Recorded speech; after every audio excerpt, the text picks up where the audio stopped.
I'm such a supporter of what you do that Thank you. whenever I can catch those, I will watch Oh, them, I thank you. and it really was, oh, it was so enriching to my day. And I do think it speaks to a lot of the work that I do and in my personal practices are about deep, deep listening. Yeah, just tell a little bit in briefly what you do. I'm So, I'm a coach, mhm. sort of that's the easiest category to put me in. And so I work with leadership teams and professionals. I run women's programs, and specifically my area of focus over the last 17 years has actually been crisis. And so, what do we do when we meet the end of ourselves? And crisis is usually identified by that place where we can no longer predict what our own behavior is going to be because we haven't had to be in that scenario yet. And so our self-trust is compromised, our resilience, we don't know whether we can lean into it or not. And that deep, deep listening helps us to remember that we are wiser than we know and more equipped than we remember more often than the opposite is true. Beautiful.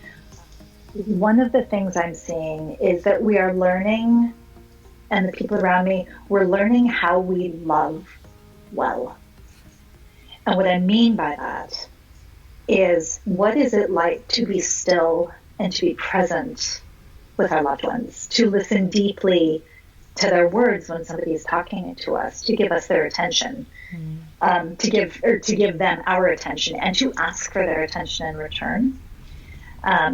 There's a teacher that I follow who says, the most healing power in the universe is the power of love. And I believe that absolutely. So how can I love more deeply, more authentically, with more kindness, even in very small ways? It doesn't have to be the big grand gestures. Yeah. It can be praying for my friends. That's true. Right? It can be walking past their house and praying a blessing over their home. It can be checking in by text, by phone. It can be offering something in one of my Facebook groups.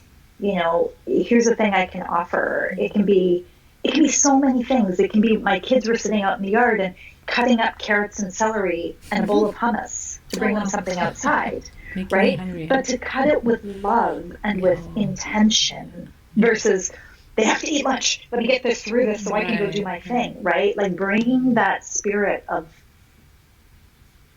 love. There's something profound that we can discover about ourselves by becoming intimate with our hearts in that way. I want to add to that. And your effort to try to come online with me today with all the hindrances that were coming in and like, oops, I have this meeting and oops, this is going on and oops, this. And after all this and 3 hours difference, like, okay, so you made it. So that shows that you're caring. I was like, okay, this woman is just, after me. Let me get done with this. No, it was my joy. It is my joy. I know. It was like, okay, is this going to happen today or not? Because, so I know. And Thank you. did. We can do hard things. I know. I know. Thank you. Sheila, how can you forgive people and yourself? So what do you say about that? And then I'll ask the last question. I love that question. I would say self-forgiveness is one of the biggest parties in my work. And by work, I mean my own practice for myself. Because most often when somebody else has affronted me in some way, has done me harm, and I ruminate on it and I re-injure myself over and over and over again, right? They did it one time. But if I imagine it 500 times, I'm re-wounding myself 500 times, right? So the first step for me is always that self-forgiveness and really being able to extend grace to that part of me who didn't respond as perfectly as she would have liked. Right? That's when I wake up the next day and I'm like, oh, if only I'd said this, well, everything would be perfect. Yeah. Right? And so being able to forgive myself for either not handling it as well as I could have, for not reading somebody's characters, if I felt taken advantage of, I feel like I was a fool for, say, trusting, right?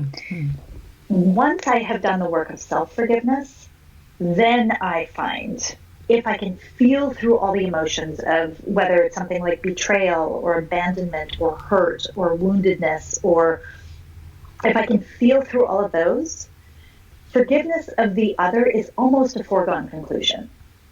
If I really let myself steep in the experience and the self-forgiveness, my forgiveness of the other kind of takes care of itself. And I say that cautiously because I don't want to be misunderstood as saying, for example, victim blaming, right? Where if somebody has really affronted me, there's a time for forgiveness, and it might not be right away. That's right. It really might not be.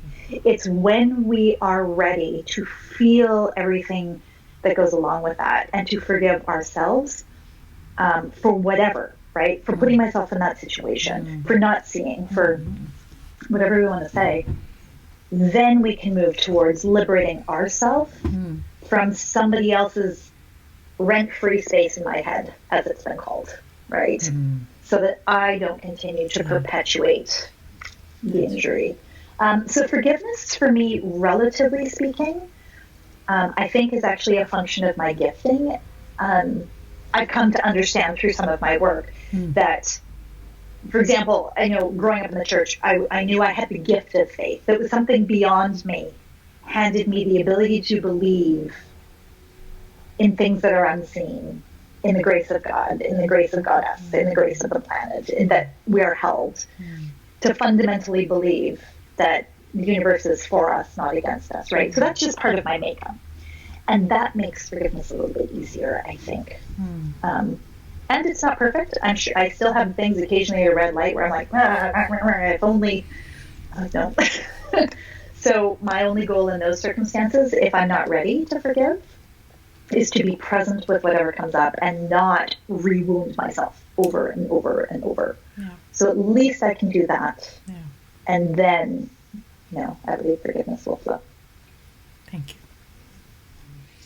you. Where do you live, in past, in present, or in future?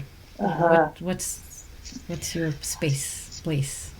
My space tends to be the present. Okay. Or a little bit the past, meaning I seek the wisdom of the past. Okay. I trust that it is informative. You don't dwell into past and like everything is not if you're just there all the time and can't move on with it, basically with your life, I guess. But that's good. Yeah. I tend not to. I tend to be able to, to learn from it. But because it's where I go to learn, it can also be my vulnerability. If I'm tired or if I'm stressed, I can completely ruminate in the past and put my whole self 2 weeks ago. Okay. Right? Okay. So that's my vulnerability. I think most of our gifts come with that side of being a vulnerability as well. Yeah. And so that's mine. So it's, again, both a gift and a thing I have to pay attention to. So what about future? You don't live in future, do you? Future, I don't particularly. Okay. Present present mainly. Mainly. Right, present meaning when I live in the future. So, for example, I am not ferociously goal-oriented. Like long-term goals are not motivating to me. Okay. What is motivating to me is imagining the route getting there. So I have to build the bridge between the present and the future in order to feel connected to that goal. Mm-hmm. Which is not very popular in popular culture, right? Where we're all goal-oriented, and if you don't have a goal, you're going nowhere. And I'm like, so I don't do long-term goals. So I would say I do, I hold intentions. Okay. Right? I intend to, I aspire to. And it's less about how much money am I going to make, or how many clients am I going to have, or how many experiences are my kids going to have, or how many countries will they have seen. It's going to be more like, what is my felt experience in the future? What do I want that to be like? I want to feel self-respect. I want to feel joy. I want to know peace, right? And how do I carry that with me into the future and create a future that invites more of that from myself and also the people around me? Yeah. Thank you. Wonderful. So that's my way. Very nice, very nice. Wonderful, wonderful. I just, I'm glad we made this time. Thank you for making it. I know you have to go. So, thank you so much. No, it was wonderful for all you conversation. Do, and, such a great And you, as always. Yes, same. No, it's really pleasant to talk to you, especially in this time. It's I wanted to, like, I was thinking I'll just have a chat, and then I was like, yeah, why not? We'll have a chat, and if we have something that is people, it's on people's mind, all these things, and how are you spending your time, and how is maybe it gives hope to somebody. Who knows? Yes. Right? So that's the point. But I don't know if I hope it gives something good to everyone. It will. Yeah. Yes. Your heart is evident. Yeah. In all of these that you do, and so I know that blesses me. Well, I wish you all the best rest of the evening. I hope you continue to spread the light and the smile and the beauty that you are doing already, and continue to do that. I hope your daughters, your girls, and your family, your husband, and everybody is safe and healthy. And those who are safe and healthy, I think we get somehow more, I believe in this way, that we become more responsible for those who are not in the same position. So we get to have that more. Yes, we are fine, right. But then we have to do something more than what others can. But that's how I think. That's right. But, yes. Yeah, I know you are aligned with that. So beautiful seeing you. Thank you, Sheila. Well. And please, people, watch and listen and visit Sheila's page, and I'll share that again. And take care. That's great. Thank you. Take care. Right. Bye-bye. Bye.